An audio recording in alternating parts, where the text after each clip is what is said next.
spotlight Elena and Emily, I can just spotlight your videos on the screen so that you're the ones who are seen on the big screen, if that's okay by you. Yep, sure. Sure. And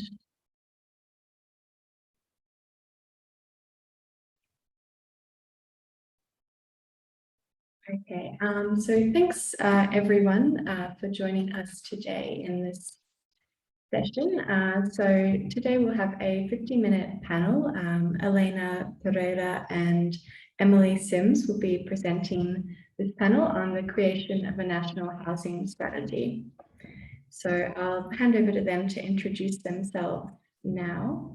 And Hira is also in the room, but let me know, Elena and Emily, if you need any help, and I'm happy to help with Q&A and things like that later on as well. Sure. Thanks very much, Sian.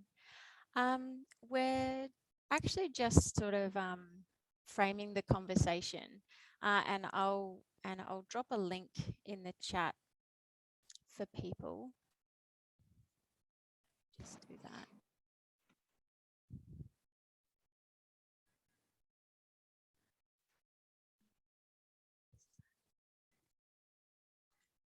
So people can start to get access to the document as we get going. I'm from Co-Housing Australia, and we're passionate about collaborative approaches to housing, and I'm a recovering architect, and I've over the past decade have been looking at new alternative ways of housing people that is better from a ecologically sustainable perspective and more affordable for people in a way that allows them to have the time and living conditions to better look after themselves, the planet and each other. And also looking for housing models that allow people to be better engaged with their local community connections, emotional and collaborative skills, and the capacity to engage in urban governance and governance processes. And I think these all tie really closely with the work of NENA, and so I'm also part of the Housing Hub and the Urban Settlements Hub, and Emily Sims hopefully will be coming on shortly. I'd also like to just acknowledge the country that I'm on, the Wurundjeri Woiwurrung Bunurong people of the Kulin Nation, and their continued connection to country, culture and community. Em, do you want to just give a quick intro?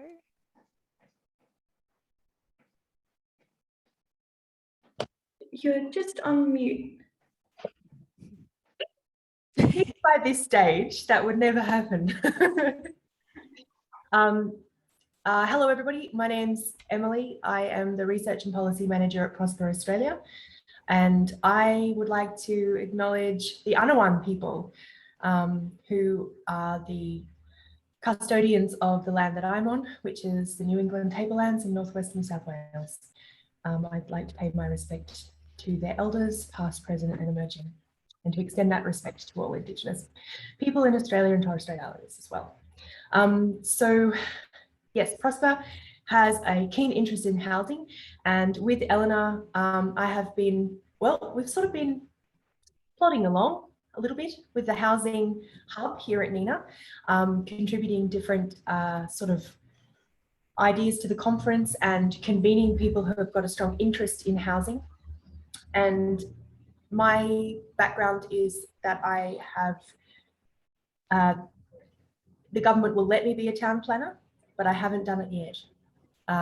Mostly I work in tax reform policy with Prosper, and we advocate for things like taxes on land and monopoly rents. That's me. Great, thanks, Em.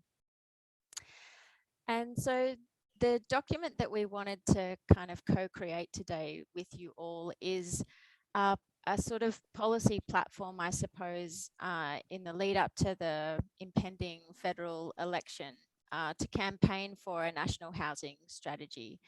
I guess too often we find that if you talk to local government, everything is a state issue. If you talk to state, it's either local government or federal. And if you talk to federal, then it's definitely somebody else's problem. But we all understand from a health and well-being perspective, from an ecological perspective, and from an can you hear me?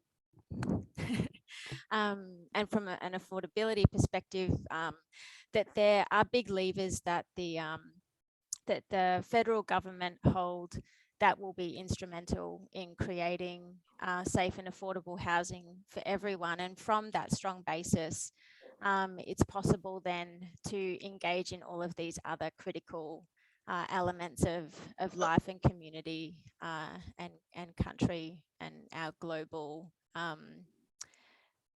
responsibilities in a much more effective way. So we've started to create a document, and we'd really love everyone to try and get in via the link in the chat, and maybe just let us know if that's been possible.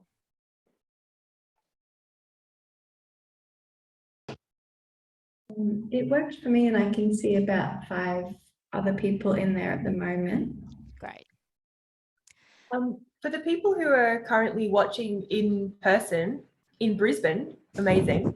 Do you have access to the document, or we could screen share it, Elena? That might be the best way to do it, so the people who are watching live can participate more effectively. Although I see someone has a laptop. Yeah, I think like they're getting the laptops out, but like if it is possible option to share screens, so some people who don't have devices can also follow you guys in your discussion. That would be nice. Thank you. Thank you.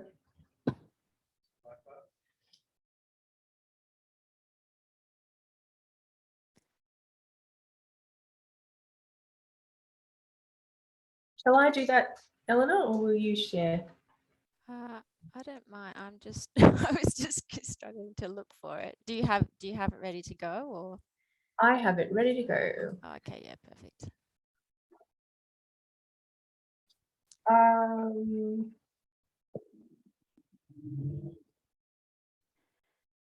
Can someone remind me of the shortcut key for full screen? Is it F5?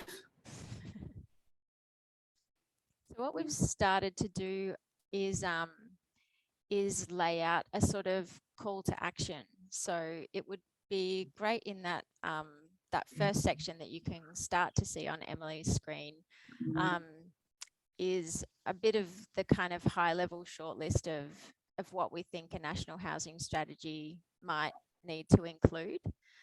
And you can edit the document in suggesting mode, I think is Emily was saying.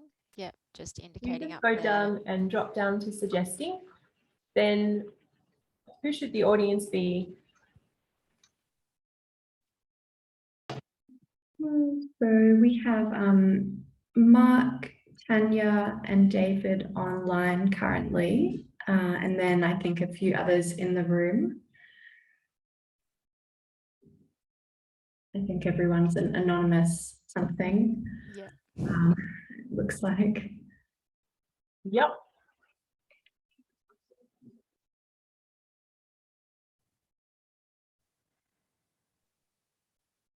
And if there's others there who'd like to come onto video or off mute and maybe just share briefly their thoughts around a national housing strategy. I presume if you've seen a title for an activity, an event that includes that in the title, then you're already a bit of a nerd like us.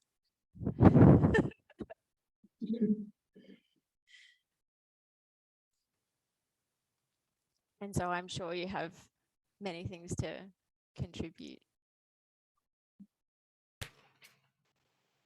So I think the best way for this to work is that we capture your expertise particularly. We know that there's a lot of people who are at NENA conference who may have quite specific subject matter expertise.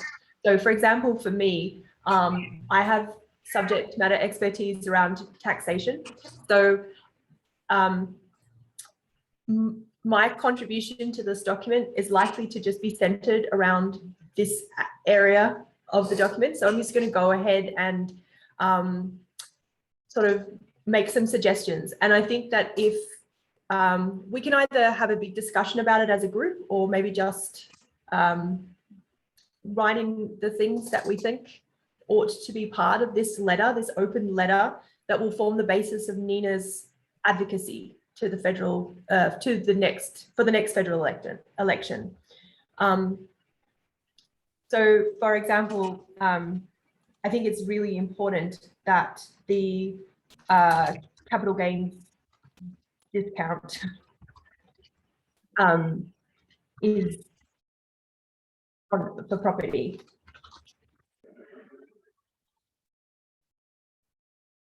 To remove the incentive for speculative investment in land and property and housing.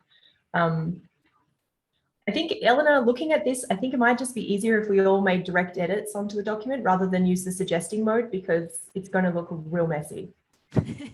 Yeah, that's fine. I'm more than happy for people to just jump in.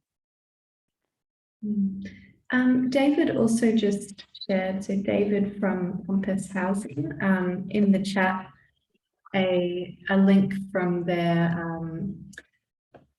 toward the National Housing Strategy. Not sure if he wanted to speak to that a little bit.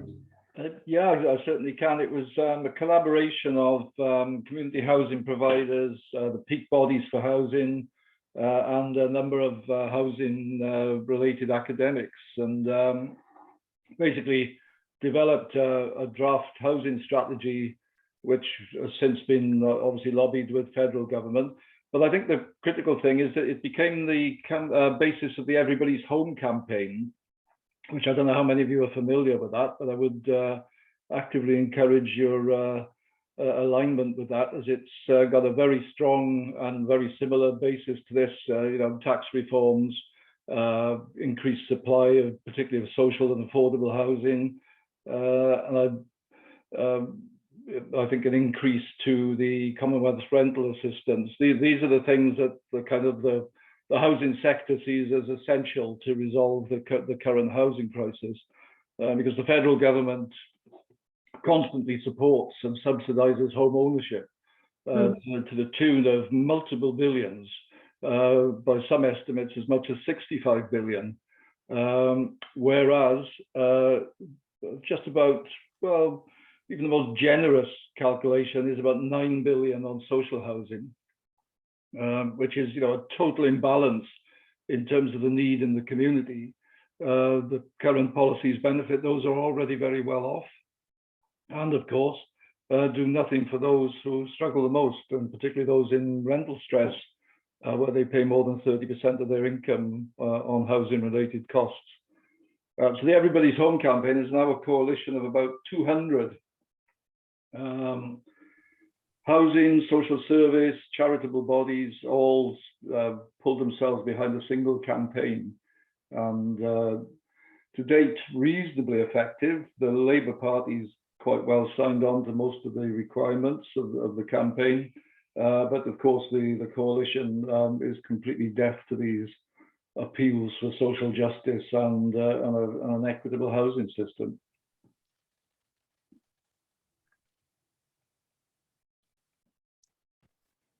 So, Yeah. I mean, that's a really good question, I think, Eleanor, because if we don't need to reinvent the wheel, but rather maybe potentially amplify an existing campaign with NENA's sort of endorsing, I think could we find then anywhere where we may want to be more emphatic in the Everybody's Home? So for example, I know that Co-Housing Australia is very keen to ensure that there isn't a very narrow kind of vision as to what social housing kind of typologies are and the way tenure works. So perhaps we can be more emphatic around aspects of the Everybody's Home National Strategy document. Is there anything else that we think from NENA's perspective maybe needs to be highlighted or emphasised within that? I think the gaps in the Everybody's Home campaign, certainly around sustainability and decarbonising housing. I think that's something that you could certainly bring to the table. I think alternative models like co-housing. Again, the campaign doesn't specify what type of social housing or affordable housing. So I think bringing examples to a campaign would be very, very helpful, particularly where co-housing has been shown to be an alternative route to the standard sort of state housing model.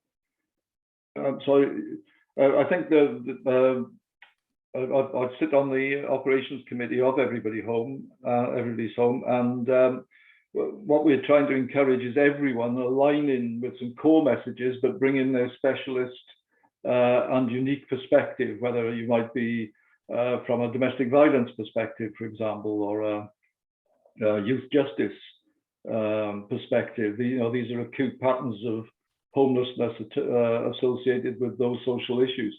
So I think bringing in a perspective on particularly, I think, the sustainability question. A lot of social housing is now very old. There are some possibilities to retrofit some carbon abatement measures to them. But I think, advocating for, I think Everybody's Home is campaigning for 50,000 homes to be built every year. They should be 7-star sustainable homes, and that's something that the campaign isn't very focused on, and I would like to see more focus on that. Yeah, I think for me, in addition to that, the difference that NENA and Co-housing Australia and Prosper can and other organisations like that can bring to the conversation is to also bring in the sort of missing middle in terms of both suburbia and in terms of income and key worker housing and the desire for ways to live differently as well, and not to be faced with either precarious rent and precarious work, or work that is unfulfilling because you have to do it so that you can live in incredibly mediocre places, but you're not so poor that you end up in that kind of begging for the social housing stock that never keeps up with the demand. So I suppose to campaign for greater true diversity when governments put up the little infographic that shows diversity of housing, it tends to show crisis and emergency accommodation through to market housing ownership and a range of things including shared and mixed equity and CHPs, and then it really just flips to the market, and it's kind of poor quality market rent, then slightly more rent, then cheap housing on the fringe, and then somehow you can leverage that to get a bigger house further in, or like it doesn't really cater for changing values. It doesn't meet current values and current household types, and it doesn't really contribute very effectively to social capital and community building. And I think we can make the case that in many other countries there's really excellent models of cooperative housing that are not specifically about affordability, and they're not for the lowest end of the market, they're for everybody. So to really, that everybody's home, is sort of an interesting phrase, but it's really just about, still which is really important, the getting everybody housed. But I think in the face of the climate emergency, we need to go a lot further. And I think we need to change expectations around the market being the solution.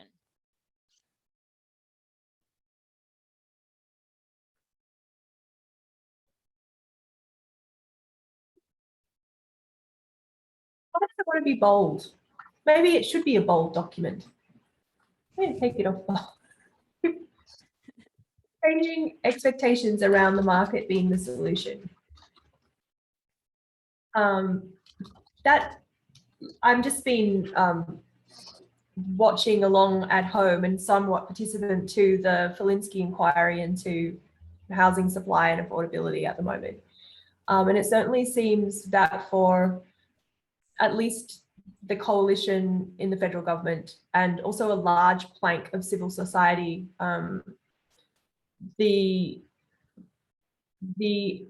there is a real resistance to, and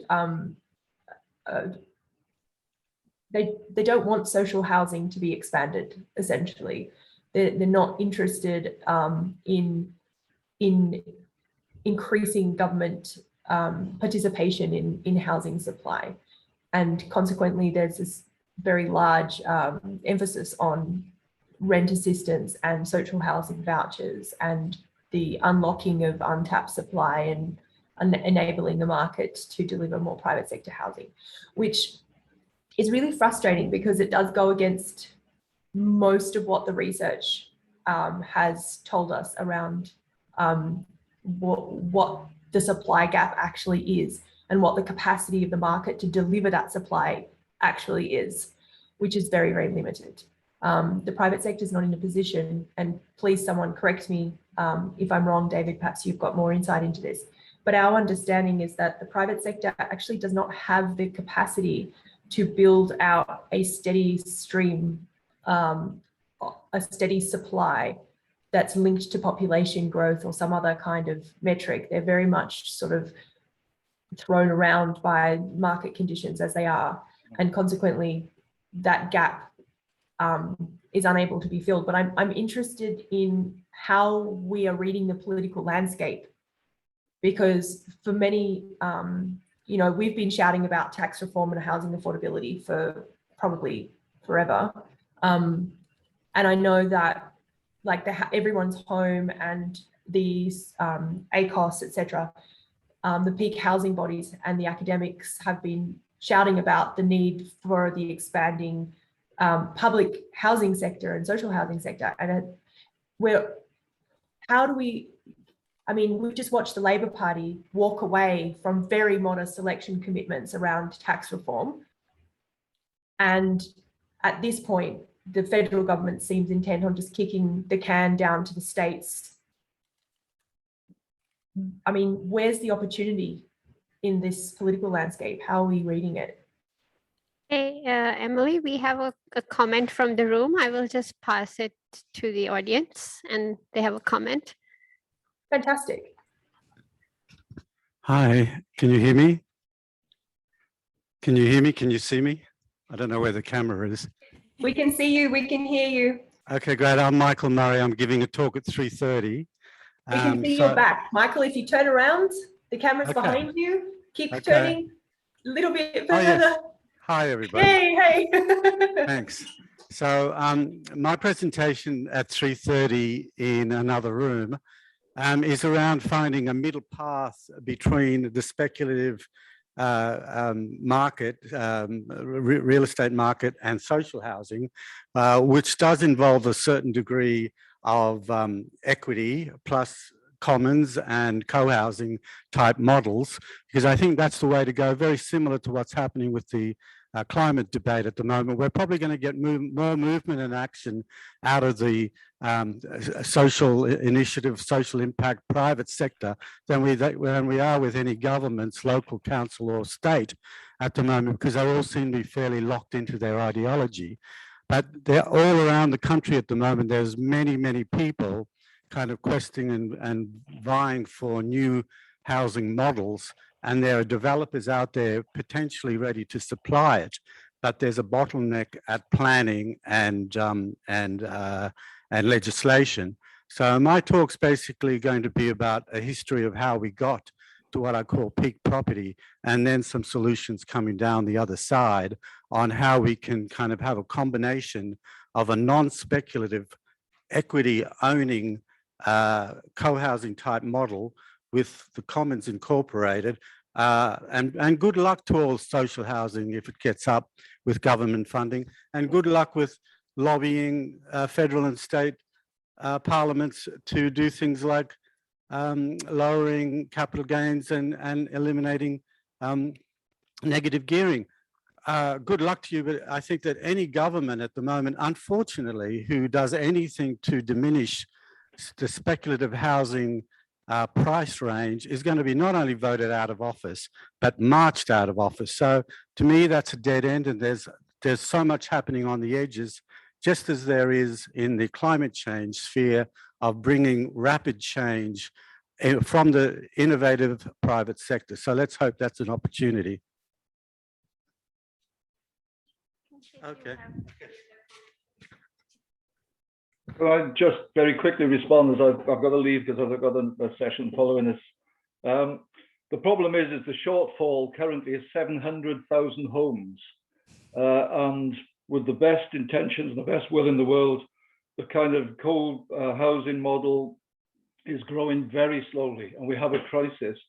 And the reason the market doesn't work is that social housing requires a subsidy, because by definition, the incomes of the potential tenants in social housing cannot cover the full cost of that housing. So it does require both federal and state intervention. And you know, the final thing I'd point out is the social housing component of the housing system in Australia is about 4%. In Finland, it's 31%. In the UK, it's 17%. You know, this is the kind of scale we've got to reach. And that requires probably, by the last serious estimates by Ahuri researchers, just under 1 million homes by 2030. You know, this is the kind of scale of the problem that we're presented with. And I think my argument would be only federal government can deliver that kind of program. So in the 10 years after the Second World War, federal government actually built 670,000 homes. And you know, they are still very much the commission homes. But there are lots of models within social housing that aren't the state public kind of housing. You know, they can be with community housing organizations, with cooperatives. There are multiple ways of delivering social housing at that affordable level, but it requires subsidy. And the only source of that subsidy is government, unfortunately. No one else has ever come to the table with a subsidy for that type of housing. So apologies, I have to go to the next session because I'm doing a presentation, but I've dropped my email in the chat. If anyone wants to get in touch, be more than happy to have a dialogue, certainly. Great, thanks, David. Thanks, bye. Thanks so much, David, for coming. Well, enjoyed it, thank you. Yeah, I mean, I think there was something I read recently that suggested that even if we double housing production in the next decade, we'll only dampen affordability in the vicinity of sort of 10 to 15% maybe.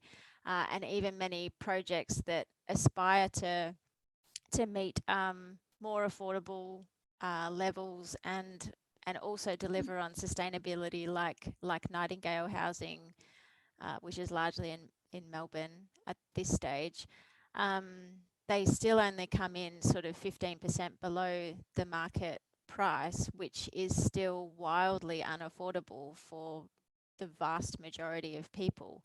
And so I feel like there does need to be action at all sides. That's why we suggested that there isn't one solution, and it's not just about planning, because very often the big scale builders on the urban fringe, they limit the release of land so that they can keep prices high. So the market won't, even if planning is streamlined, the market won't necessarily respond if it's not financially lucrative for them. And that's, I suppose, why it's important to have that balance of incentives and, yeah, sorry. Can I is come in it again? Michael in the audience? Yeah. The market that I'm kind of veering towards is in between the social housing market and in between the speculative market, which is, you know, the buy-in of a median house price of 1.5. So there is a large spectrum of people who are earning a living wage and maybe have 100 or 200 grand saved. Now that's a huge market. That is a gap in the market from a productive private sphere. And there are currently many models that are circulating out there that could satisfy that market. But at the moment, there's planning and legislation policies in place that inhibit that. So of all the schemes and strategies, of which there are many, and great social, even if all state and federal governments started rolling out funds for social housing after the next elections, it's 2 or 3 years finding the land. It's another year or so in planning. They wouldn't even be turning the turf within 5 years, then to construction. So we're in, you know, the emergency, the crisis started some years ago. And I'm not denigrating any of the other suggestions that I made. My proposal that I'm going to be talking about is finding a middle way through these two options of housing, which is going to satisfy quite a large demographic of houseless people who have some means and some economic wherewithal to get something done. Yeah, absolutely. I mean, I think that's the conversation that we want to build into this submission. Not specifically just that kind of the bottom end social housing space, but exactly that cohort that you're talking about, Michael, because that will alleviate the pressure at the bottom end of the market too. I've been thinking a little bit about, based on this kind of idea that there is a subsidy requirement at the lower end. Certainly what you're talking about, Michael, in terms of this kind of middle way, that's something that we've investigated a lot in relation to the potential of the community land trust model to deliver what we considered like sort of bottom rung home ownership solutions. We also looked at the Canberra land rent scheme as a similar kind of approach, and in that sense, you're taking the land component out of the actual cost price of getting into home ownership, and that's a growing kind of sector in Europe, and in the UK, and in the States. So we're definitely investigating those models. I think this the gaps that we've identified around alternative models being prioritized and emphasized could be a real contribution that NENA makes in this space. The things that we were discussing around the required subsidy, however, I wonder whether Uhuri has developed this sort of framing of the issue as housing as a form of infrastructure. Is there much merit in that approach of framing housing as social infrastructure? So, you know, we have no qualms or expectations that when we build a road, it's going to pay for itself. We have no expectation that a train line is going to pay for itself, or that sewer lines are going to pay for themselves. There's cost recovery, but the way that it's framed in terms of being a form of infrastructure means that this subsidy is implicit just because it's infrastructure, rather than continuing to have this expectation that I think is, you know, as David said, we used to build a lot of social housing, but now there's an expectation that individuals in the market find their way through, and that the state governments, or the role of government is to provide subsidy, income subsidy that supports housing. And does anyone else have some thoughts on that or expertise? I have some. Did someone else want to say something? Or no? Go this ahead, working? Mark. Go ahead, Mark. Working? Yeah, we might hear from Mark first and then go to you, Michael, if that's okay.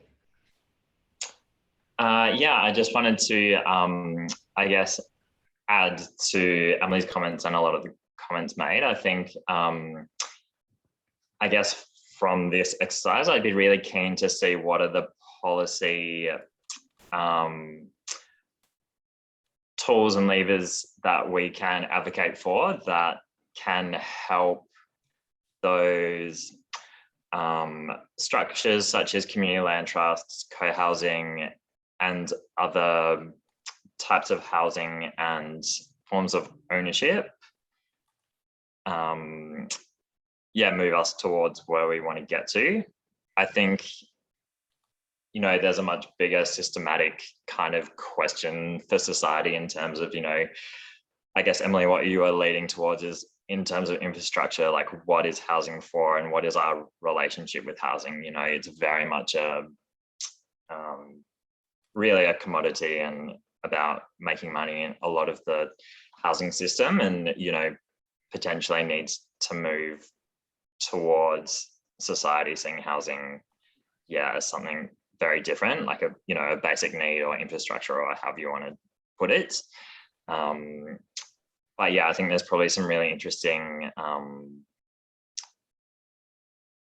little points that we could advocate for that help to like shift that narrative in the long term, and yeah, enable that more collaborative and yeah, differently owned housing models and the diversity of housing that we kind of want to see. Thanks, Mark. Michael, did you have something that you wanted to add? Hey, Emily, it's Gary Flo. How are you? Oh, hey, Gary, how are you? Nice to not see you. Where's the camera? I can't figure it out. Go stand next to Michael. He knows where it is. Okay. Over here, is that it? Look, yep. Oh, Now okay. kind of, there you go. Okay, hi. So I came in a bit late, but I need to credit Prosper because I did this research for you guys 7 years ago. And I don't know if you mentioned this, but we found out that the federal government spends $74 billion a year on housing subsidies. Now, wouldn't that be better spent actually building housing? So that would be my proposal. Yeah, and that Commonwealth Rent Assistance Bill is going to grow. There's some, I can't remember I'm not sure exactly of the projections. I believe Grattan Institute have done some projections on the level of subsidy that will be required for Commonwealth rent assistance. Because as rents grow, obviously, and the rent assistance scheme needs to keep pace with the change in the rental market. Right, but that's not addressing my point, which is they have all these capital gains exemptions and, you know, negative gearing, and there's a 74 billion in subsidies from the federal government, not just rent assistance. There's 11 different subsidies. I'm saying rather than you know, subsidize. Are you counting a tax exemption or a tax expenditure as a subsidy though? I am. Oh, well, we could have a technical argument Okay. about that. So anyway, that's my point, is that I'm just saying, instead of all those subsidies, they should directly build housing. That's my point. Thanks, Gary. Good point. Hi. I agree with you. Hi there, Matthew Rimmer from the QT Faculty of Law. I just thought it was a little bit curious in terms of the discussion that we've had thus far. We haven't really discussed housing as a human right. And there has been, you know, a long-standing international debate about the right to housing, and it's certainly percolated through Australia as well. Recently, there's also been really important precedents. So listening to this discussion, I was thinking about the Supreme Court of the Northern Territory ruling in relation to housing in the remote Central Australian community of saying to Teresa that housing should not just be safe, but it should also be humane and reasonably comfortable. And I just think in terms of the housing crisis, it may well kind of spark a further kind of legal revolution in terms of thinking about what rights in terms of adequate shelter and housing should exist in Australia. And perhaps that's part of a larger debate about the push for recognition of economic and social and cultural rights in Australia as well. Thank you. Thanks, Matthew. The new angle. I think David has also rejoined us and has. I got my timings wrong, so I've got another 20 minutes. It's this daylight savings, Brisbane. You're so. Brisbane, it always screws me up. I'm in Adelaide. Yeah. I'd really like to agree with the last speaker that housing is seen as a human right globally, but not apparently in Australia or indeed in UK or Europe, or But I like the United Nations definition of adequate housing. Not a very good word, but it includes the ability to keep it warm or cool as required. It has to be culturally appropriate. It has to avoid overcrowding. It has to be secure tenure. There's about 10 points overall, and really this should be our benchmark of what housing achieves for people.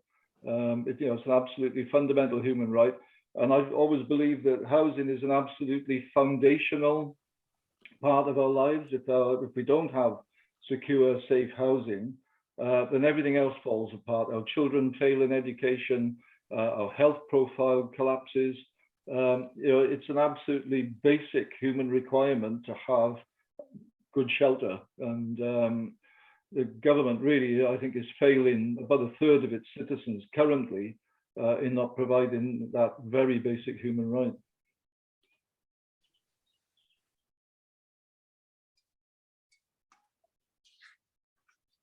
So do you think we could use the UN benchmarks as sort of a foundational part of what we define as adequate housing, Elena, when we are writing this document?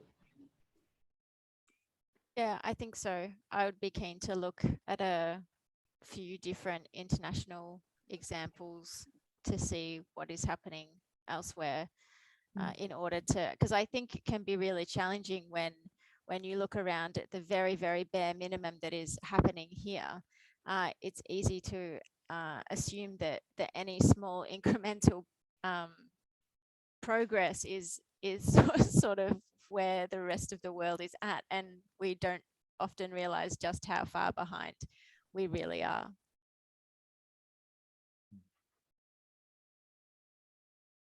And feel free, if you do get a chance, we'll make sure that this document stays open for people to access while we continue to refine it, because we have started various kind of general headings further down where it would be great, David, Michael, Matthew, other people, Mark, who have made some comments, to feel free to look through and find those headings and add others that to contribute all of these really important things.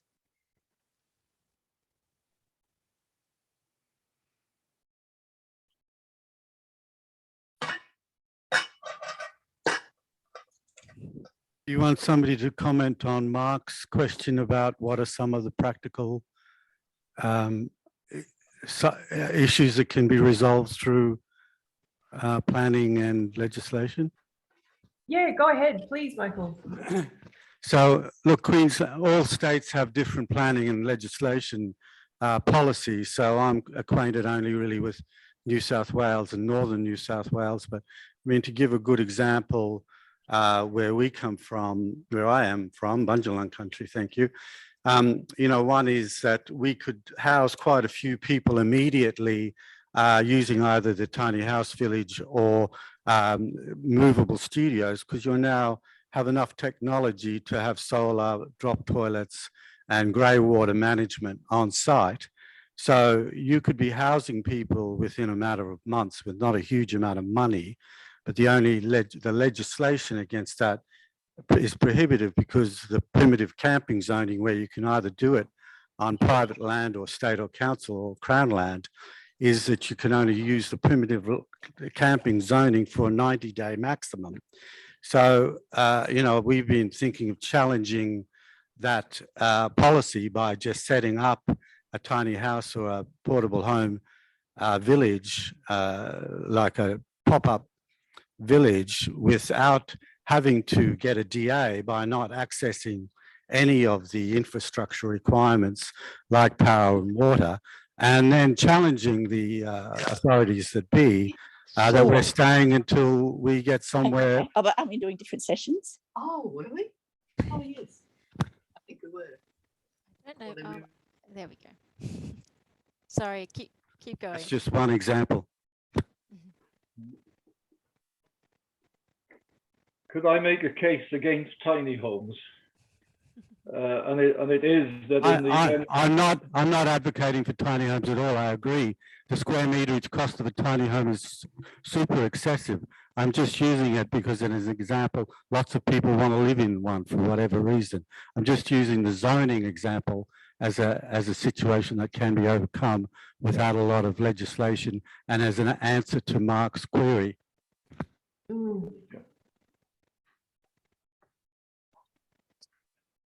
And this is an example of where you have a New South Wales state policy in the environmental legislation that restricts what council is able to allow. Yes, because you're only allowed to live on these zonings under the zone is public recreation. Yeah, public recreation, primitive camping. There's quite a few. RU2 zoning or rural zoning. You're able to go and set up whatever you want for 90 days under primitive camping, as long as you cannot living there permanently. So if you're having these strategies in a rural zone that we're not accessing infrastructure which require a DA, what's to stop somebody? Emily and Elena, I'll just let you know as well, we will have to wrap up in a few minutes. Some great discussion, so. Emily, if I could throw one more idea out there. Yeah. So I know this is going to sound crazy, but we have what are called wildlife refuges. And I think we should have human wildlife refuges. Why is it that we can? Why is it that we can have places for animals to run free? We don't have any places for humans. We should set aside areas where people can go and set up their own places to live. So that's another crazy idea. I was actually thinking about that when we were talking about the 10 points in the UN about adequate housing. I was thinking about how in Australia, we have this housing crisis that in a lot of countries that with a lot fewer resources, they actually don't have the same issues because of the informal housing sector, because of the capacity or simply the population size that enables informal housing. And I think actually what you're talking about when you talk about wildlife refuges for humans, or you talk about changing the zoning to allow primitive camping for more than 90 days or tiny eco villages or whatnot, that's sort of what we're talking about. We're talking about enabling the growth of a much less regulated housing sector. You'd have to be careful. You'd have to basically monitor the sanitary situation. But aside from that, I'm not sure, you know, what you'd need to do. Just have to make sure that it's not going to cause any health problems for the surrounding area. But otherwise, it should be fine. So in the development literature, like international development literature, this approach is called the sites and services approach, where you just provide the site and the services and, you know, you build a toilet block and hope for the best. I think it's really interesting that that in Australia, we don't have such a large, or at least a visible, informal housing kind of settlements. I think it does. I think it does. I mean, if I can bring it back to co-housing, which I always seem to be able to, is is also just this idea of greater agency in housing, and I think in that kind of citizen-led approach, in that collaborative approach, the market has been dictated by you know, by the professionals, so-called, who have turned into these kind of cowboy developers, really, who then are somehow meant to provide for us everything that we desire, and yet people are voicing that they would rather live in a tiny house in a back block with a drop toilet over and above the stuff that is available to the market. So I think it has to be about agency and participation as fundamental in the development of housing. Can I just add that informal housing 10 years ago were referred to as slums, with incredibly serious health problems, sewage contamination of living spaces, transmission of communicable diseases.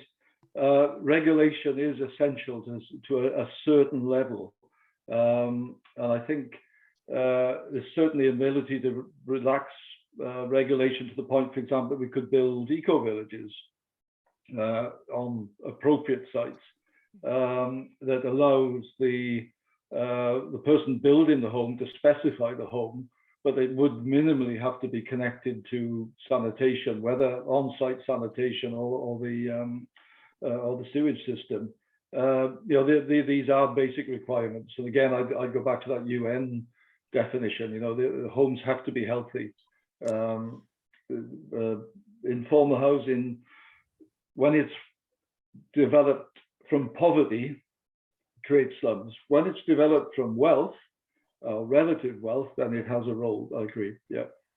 I mean, I think also, though, it extends even to many apartment buildings. You know, we've seen terrible standards in those, and you know, Emily's laughing because, you know, I mean, we would suggest many of those are the slums of the future. And so I totally agree, David, that there is definitely a need, especially to regulate those that are providing houses for other people.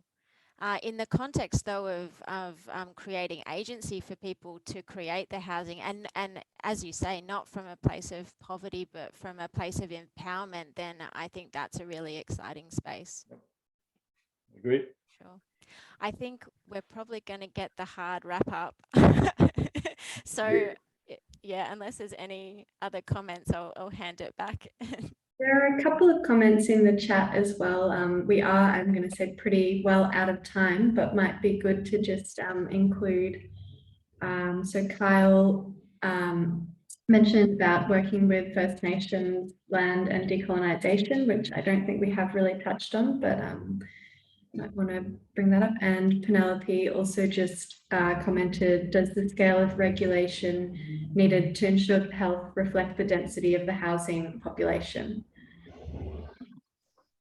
Can I speak to the question around First Nations people and decolonisation?